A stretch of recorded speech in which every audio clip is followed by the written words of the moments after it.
And magandang gabi po sa ating lahat. Welcome po sa ating midweek service. Marahil ay marami po sa atin ay galing pa sa ating mga trabaho, mga estudyante, galing sa school, kaya sa paggagala, sa kung ano mang pinagbisihan natin sa maghapon at sa mga nagdaang araw. Ngunit sa mga oras na ito, panandalian muna nating iwanan ang ingay na dala ng mundong ito at tayo muna ay magpahinga at magbulay-bulay sa salita ng ating Panginoon. Sa gayon ay maibigay natin sa Panginoon ang mga pasanin na dinadala natin sa mga nagdaang araw natin. So, tayo po'y manalangin. Anong Panginoon namin mapangyarihan sa lahat. Tinataas ka po namin at tinadakila sa oras na to, Lord. Sa mga nagdaang araw, Lord, sa mga nagdaang mga mag-aaral, Lord, pagtatrabaho, Lord.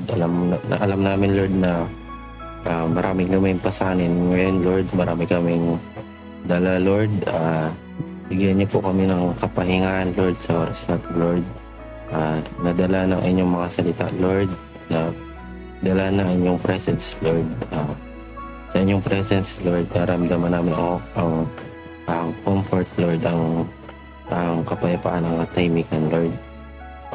Gabayan niyo po kami, Lord, sa pagbubulay-bulay namin sa inyong mga salita, Lord. Bigyan niyo po kami ng bukas na isipan, Lord, upang maintindihan namin, Lord, ang mensaheng nais niyo pabatid sa amin, Lord. At patuloy niyo po kaming hubugin, Lord. Patawarin niyo po kami sa aming pagkakasala, Lord. Patuloy niyo po kaming i-correct, Lord. At patuloy niyo po kaming gabayan, Lord. Ito lamang po ang aming panalangin sa pangalan ni Jesus. Amen. So, ang napili ko pong passage or scripture sa aking pagbubulay-bulay ay sa 1 John 2:16 to 17. Sabi po dito, for all that is in the world, the desires of the flesh and the desires of the eyes, and the pride of life is not from the Father, but is from the world. And the world is passing away along with its desires. But whoever does the will of God abides forever. Yan. So, sa simula po ng ating araw, sa ating pagising ay meron agad tayong obligasyon, diba? Meron agad tayong task na dapat natin gawin, diba? Sa pag-ring ng mga alarm natin, tatayo na ba tayo, babangon na ba tayo, or matutulog pa ba tayo? Babangon na ba tayo para mag-devotion, para magluto, magkape, mag-cellphone, diba? Meron lang po tayong agad mga decisions or mga step na dapat nating gawin para magpatuloy na yung araw natin. So, hindi lang siya sa isang araw hindi lang ito sa isang araw, but ang buong buhay natin ay punong-puno at binubuo ng mga decision, mga steps na dapat natin tinitake para magpatuloy tayo sa buhay natin. And sa pagdidesisyon, sa pagtitake ng steps ay as Christians, diba, lagi po natin pinoconsider yung guidance ni Lord, yung kung sa step ba na to ay will ba to ni Lord, naayon ba to sa kagustuhan ni Lord, nakaplease ba to sa Lord, diba? As followers ng Diyos, as followers ni Christ, diba? Ito yung pinakauna nating kinoconsider. Would Jesus do this ba, diba? We ask that to ourselves most often sa pagdidesisyon natin. Palagi natin consider yung kagustuhan ni Lord, diba po? So, paano nga ba po tayo mag-take ng decision? Paano ba tayo mag-take ng step as Christians? Sabi niya dito, for all that is in the world, the desires of the flesh, the desires of the eyes, and the pride of life, it's not from the Father, but is from the world. The world is passing away along with its desires. So, Kung sinabi po ditong desires of the flesh, desires of the eyes, and pride of life, ito po yung mga makabundong kagustuhan natin, yung kayamanan, ganyan, yung kasakiman, yung pagiging arrogante, pagiging mayabang, yan, pride of life. So, kung sa natin, kung yung mga hindi pa tayo mga nakakilala sa Diyos, dito tayo bumabase sa bawat pagdidesisyon natin. Dito tayo bumabase sa sarili nating sa sarili nating katalinuhan, sa sarili nating kakayahan, di ba? So this sa parang ito, para tayong magiging arrogante, para tayong naging sakim, kasi we do not take in consideration yung kagustuhan ni Lord. Sabi niya sa last sentence, sabi niya, but whoever does the will of God abides forever. So if sa bawat decision natin we abide sa Lord, we abide with Jesus sa bawat decision natin, it is said that it abides forever. Parang it will last, yung parang worthy yung decision na gagawin natin if we do the will of the Lord. So sa bawat pagdidesisyon, sa bawat step na ginagawa natin, we always consider God's will. So parang kung pasisimplin, yung tanong ay, ano nga ba yung what does God wants us to do? Ano ba yung gusto ni Lord? Ano ba yung will ni Lord? Yun. So paano nga po ba natin malalaman yung will ni Lord sa mga gawin natin desisyon? Paano natin masasabing ito ba yung will ni Lord? Naayon ba sa will ni Lord sa bawat step na kunin natin? How are we going to be sure nasa will nga po ba ni Lord dito?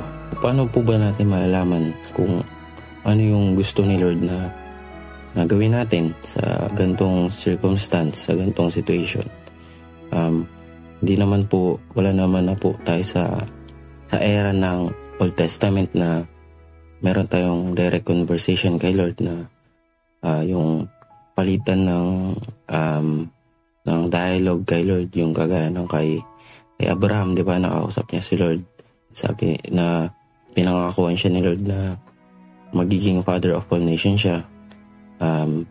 Gaya rin nung yung kay Moises, na nag-manifest si Lord sa burning bush, di ba po? Hindi naman po unlikely po mangyari yun dito sa modern times na may direct conversation tayo kay Lord. Pero in some cases nangyari po yun.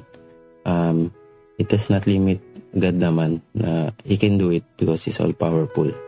But unlikely po yun ngayon. So how do we know na ito talaga yung gusto ni Lord na gawin natin sa situation na to?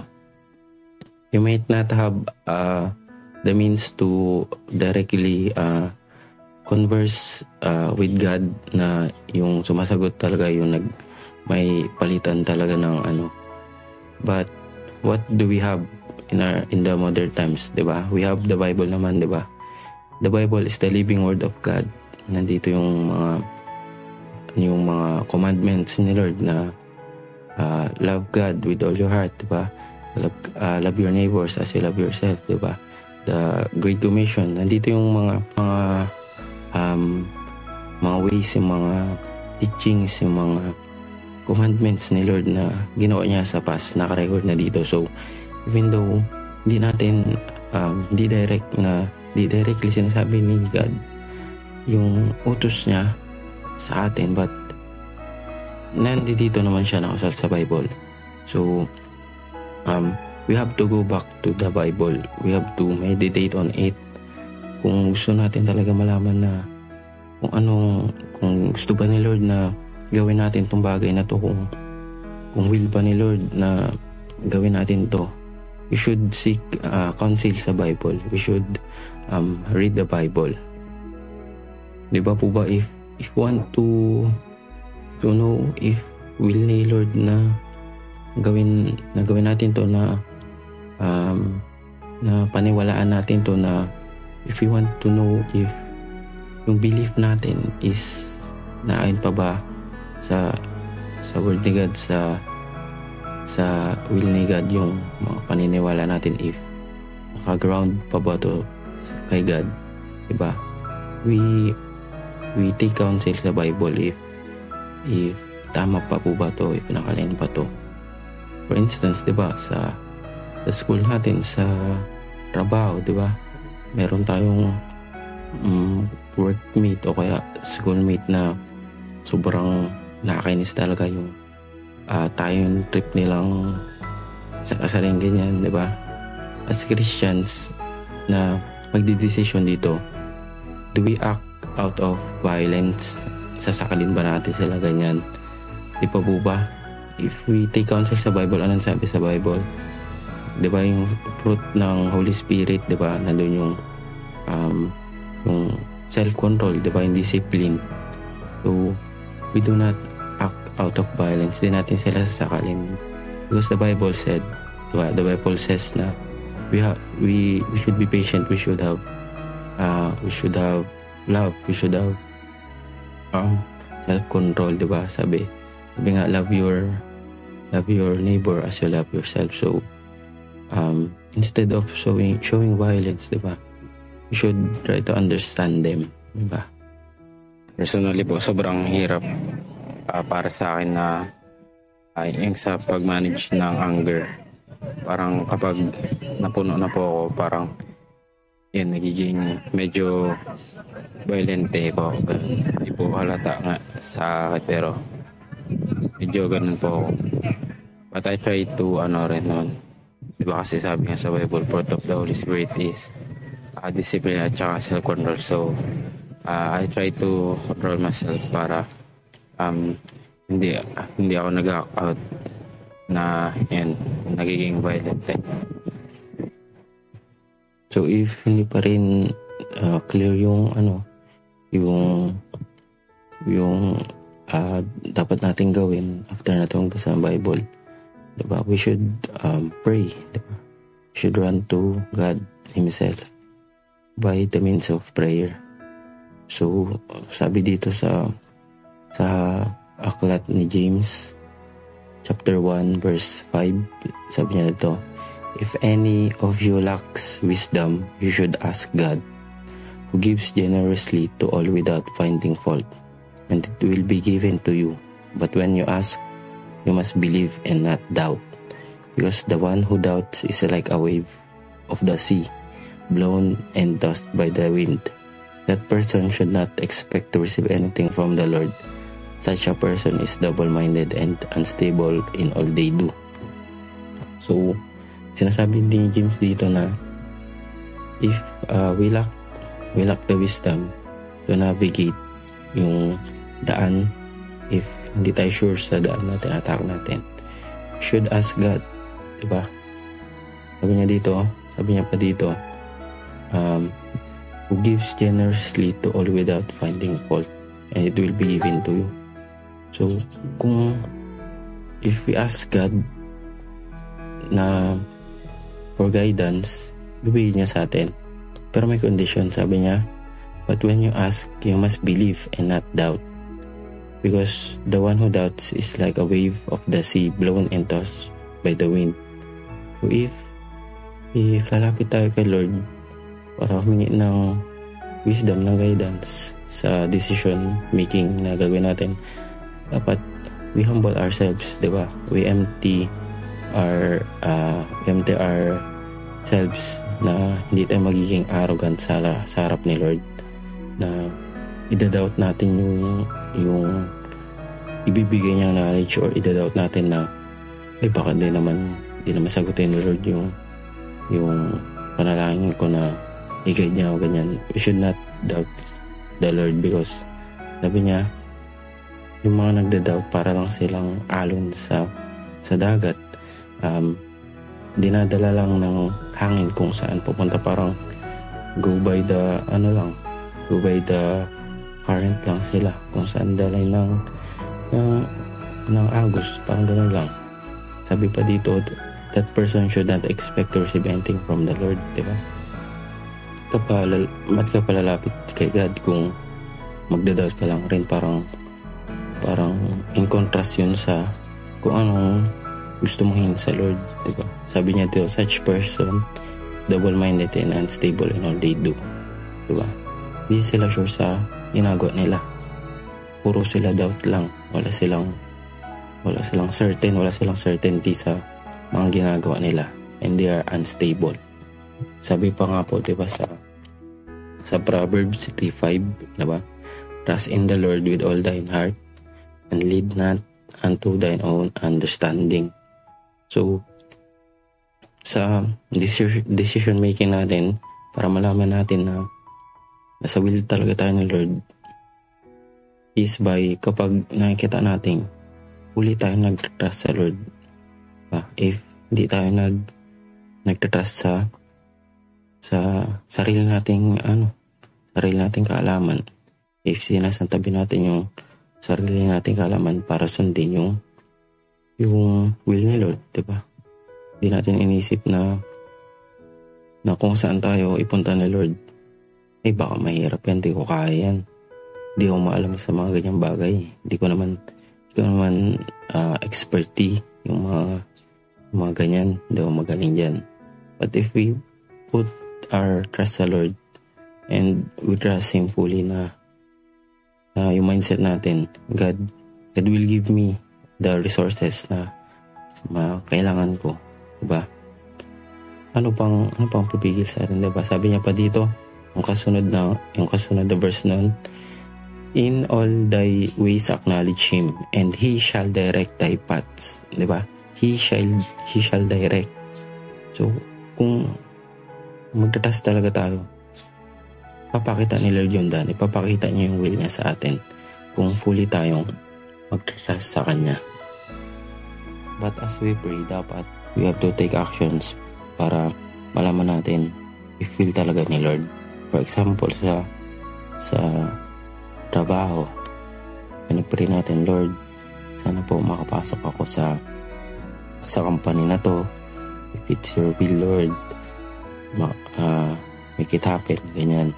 So, di ba po, after nun, gagawa na tayo ng resume natin, magpapasa na tayo sa company. Hindi antayin natin na yung company lalapit sa atin. We have to take action. So, if nag-apply tayo, then naging difficult or maraming requirements or may mga naghihinder para makapasok na sa company, maybe sign yun na hindi yung will ni Lord. But kung smooth yung mga pagpapasa ng requirements, smooth yung daloy ng pag-apply, then maybe yun yung go sign ni Lord na sige na, will ko na magtrabaho ko dyan sa company na yan. Pero minsan kasi niloloko na lang natin sarili natin eh. Magbasa na tayo ng Bible, pag-pray na tayo ng ilang beses, and nireveal na sa atin ng Lord yung gusto niya na gawin natin. Alam na natin yung will ng Lord, hindi natin to sinusunod, hindi natin to ginagawa. Why? Kasi without God, you lack faith sa Lord. Ako tayo kasi mag-take ng step, ng leap of faith. Lahat ng kagustuhan ni Lord, nandun na talaga sa Bible. Yung call of justice ng God sa book ni Isaiah na tulungan natin na oppress, pakainin natin yung nagugutom. Yung dalawang utos ni Jesus sa New Testament na love the Lord your God with all your heart, with all your strength, with all your mind. At yung mahalin mo yung kapwa mo gaya ng pagmamahal mo sa iyong sarili. Diba? It's just a matter of pag-meditate natin sa word ni God at sa pag-pray.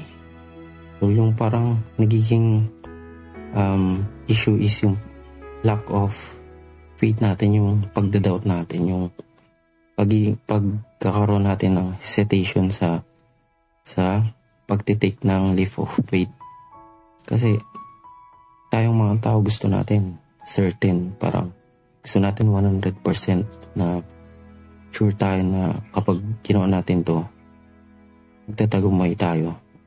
But kung ganun yung nangyayari, kung we are certain 100%, it takes no faith na. Parang wala nang faith na involved doon kasi certain na tayong 100% na mangyayari. Parang hindi na natin sinasubmit yung sarili natin kay Lord. Hindi na tayo nag-place ng trust sa Lord kasi alam na natin di ba sabi nga, faith is the confidence in something that we do not see. Parang it is something na nag-trust tayo nag-trust tayo sa Lord kahit uncertain. Diba? Kagaya yung kay Jonah, diba? Derek na sinabi na sa kanya, but hindi pa rin siya sumunod kasi hesitant siya.